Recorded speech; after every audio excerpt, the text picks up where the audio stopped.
अस्सलाम वालेकुम क्लास 9। उम्मीद है आप सब खैरियत से होंगे और अपने साथ साथ दूसरों का भी ख्याल रख रहे होंगे।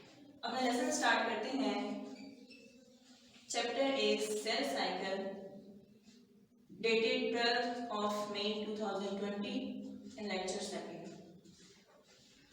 पहले हम सेल साइकिल को इलेबोरेट करके पढ़ेंगे और फिर उसके बाद माइटोसिस को हम पढ़ेंगे।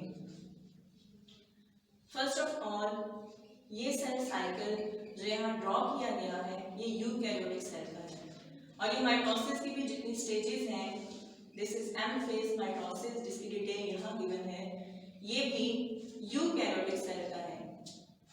Because cell cycle is determined by changes in the nucleus, जबकि हम जानते हैं प्रोकैरियोट्स में कोई न्यूक्लियस नहीं होता।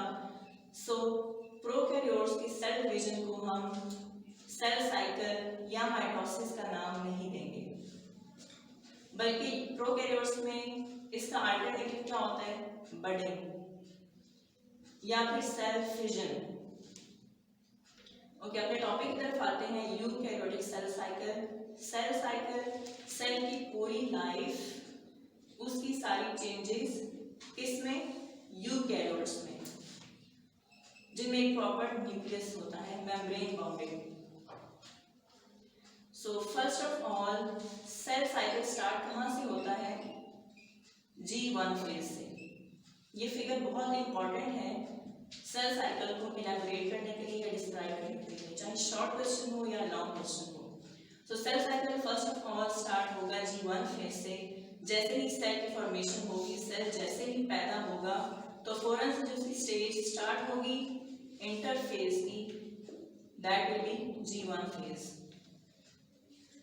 ये जितना भी आपको सेक्शन नजर आ रहा है, फर्स्ट, सेकंड, थर्ड ब्लॉक, इन सब को कंबाइन करें, दैट इज इंटरफेज। इसके कंपैरिजन में एम फेज या माइटोटिक फेज बहुत शॉर्ट लिव्ड है, taking only 10% of the cell whole life. Cell cycle को हम सेल की पूरी लाइफ भी कह सकते हैं। सो फर्स्ट ऑफ ऑल, इंटरफेज की पहली फेज जी फेज में क्या क्या होगा, प्रोटीन सिंथेसिस होगी, जो भी सेल को जरूरत है अपने फंक्शंस परफॉर्म करने के लिए। सेल अपने ऑर्गेनेल्स की सिंथेसिस करेगा, ऑर्गेनेल्स को मल्टीप्लाई करेगा। फॉर एग्जांपल, माइटोकॉन्ड्रिया अगर एक है तो 20, 25, 30 माइटोकॉन्ड्रिया बन जाएंगे। उसके अलावा सेल अपने साइज में इंक्रीज करेगा, that is growth in cell size. G1 phase के बाद नेक्स्ट फेज एस फेज है। S phase, S characterises synthesis. Synthesis of what, chromosomes की सिंथेसिस या क्रोमोसोम्स की डुप्लीकेशन एक्चुअली। इसके साथ साथ एस फेज में भी सेल ग्रो करेगा अपने साइज में। अब क्रोमोसोम्स की डुप्लीकेशन जो हमने पढ़ी वो कैसी होती है, क्या होती है, ये आपको एक क्रोमोसोम नजर आ रहा है। एस फेज में यही एक क्रोमोसोम अपनी एक सेकंड कॉपी बना लेगा। पहले एक क्रोमोसोम और एक ही क्रोमैटिड। अब एस फेज के बाद एक ही क्रोमोसोम लेकिन दो क्रोमैटिड्स, और इन क्रोमैटिड्स को क्या कहेंगे, सिस्टर क्रोमैटिड्स। एस फेज के बाद जो थर्ड स्टेज है इंटरफेज की, that is G2 phase. G2 phase में हमने पढ़ा मजीद ग्रोथ होगी सेल की और सेल अपनी प्रोटीन सिंथेसाइज करेगा। कौन सी प्रोटीन्स, जो नेक्स्ट फेज माइटोसिस में सेल को जरूरत होगी। For example, mitotic apparatus, that is spindle fibres. Spindle fibres हम आगे देखेंगे कि क्रोमोसोम्स की डिवीजन में किस तरह से रोल प्ले करता है। सो ये तो हो गया सेल साइकिल का first phase, that is interphase. Cell cycle की फर्स्ट फेज इंटरफेज को हमने डिटेल से देख लिया। The second phase is M phase और माइटोटिक फेज, और इसको सेल डिवीजन या सेल रिप्रोडक्शन भी कहते हैं। सो अब हम डिटेल में देखते हैं माइटोसिस या एम फेज क्या है।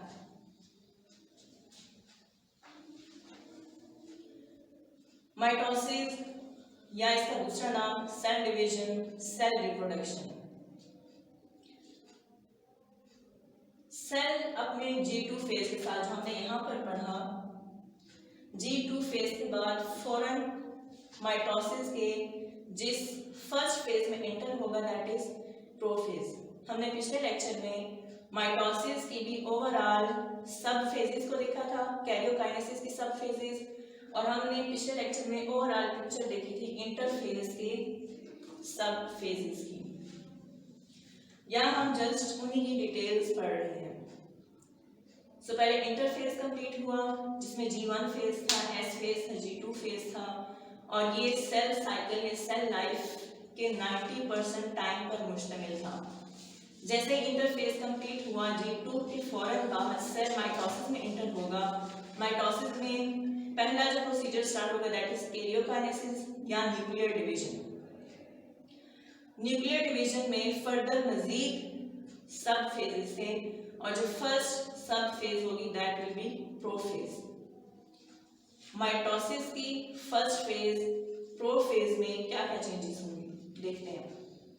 सबसे पहले क्रोमैटिन जो कि थ्रेड लाइक स्ट्रक्चर्स में है कंडेंस होगा, गाढ़ा होगा, और किस फॉर्म में आ जाएगा, क्रोमोसोम्स में। ये एक होमोलोगस क्रोमोसोम का पेयर है और ये दूसरा पेयर है क्रोमोसोम्स का होमोलोगस क्रोमोसोम का, मीन्स ये आइडेंटिकल क्रोमोसोम्स हैं आपस में। ये दो आपस में आइडेंटिकल है, लेकिन ये और ये आपस में आइडेंटिकल नहीं है। So first changing is condensation, second changing is nucleolus जो आपको यहाँ नजर आ रहा है प्रोफेज में डिसअपीयर हो जाएगा। थर्ड चेंजिंग प्रोफेज में जो आपको न्यूक्लियर एनवेलप नजर आ रहा है, ये न्यूक्लियर एनवेलप डिसॉल्व हो जाएगा और क्रोमोसोम्स न्यूक्लियस से बाहर आ जाएंगे। सो ये जो दोनों आपको शेप्स ड्रॉ करके दिखाई गई हैं, दोनों ही प्रोफेज हैं। प्रोफेज के बाद अगली स्टेज मेटाफेज है। मेटाफेज में क्या होगा, यही क्रोमोसोम्स जो न्यूक्लियस से निकलकर साइटोप्लाज्म में आ गए थे, सेल के इक्वेटर पर अरेंज हो जाएंगे इस फॉर्म में। प्रोफेज में न्यूक्लियस में चेंजिंग के साथ साथ एक और भी चेंजिंग है। न्यूक्लियस के साथ एक पेयर होता है सेंट्रियोल्स का। सेंट्रियोल्स, ये दो सेंट्रियोल्स होते हैं और एक दूसरे के साथ 90 डिग्री का एंगल बना के अरेंज होते हैं। ये न्यूक्लियस के बिल्कुल करीब पाया जाता है और इस कॉम्प्लेक्स को जिसमें दो सेंट्रियोल्स हैं सेंट्रोसोम कहते हैं। माइटोटिक फेज स्टार्ट होते ही ये भी रेप्लिकेट हो जाते हैं या डुप्लीकेट हो जाते हैं, उनकी दो कॉपीज बन जाती हैं। एक पेयर सेल की एक साइड पे मूव करके चला जाता है और दूसरा पेयर ये वाला सेल के दूसरे ऑपोजिट पोल पे चला जाता है, और इनमें से थ्रेड लाइक स्ट्रक्चर्स निकलना स्टार्ट कर देते हैं प्रोफेज के दौरान ही। मेटाफेज में क्या होता है कि यहाँ जो थ्रेड लाइक स्ट्रक्चर्स निकल के ओरिजिनेट हो रहे थे सेंट्रोसोम्स में से, उनमें से कुछ क्रोमोसोम्स के साथ अटैच होते हैं। जो थ्रेड्स क्रोमोसोम के साथ अटैच होंगे उनको हम काइनेटोकोर फाइबर्स कहेंगे। काइनेटोकोर फाइबर्स क्यों कहेंगे इनको, क्योंकि ये क्रोमोसोम के साथ जब अटैच होते हैं तो सेंट्रोमेयर पर अटैच नहीं होते, बल्कि कहाँ अटैच होते हैं, काइनेटोकोर प्रोटीन पर अटैच होते हैं। सो दैट्स व्हाई इनको हम काइनेटोकोर फाइबर्स कहते हैं। सो मेटाफेज में क्या चेंजेस आई, क्रोमोसोम्स इक्वेटर पर अरेंज हुए और इनके साथ काइनेटोकोर की लोकेशन पे फाइबर्स ने अटैच किया।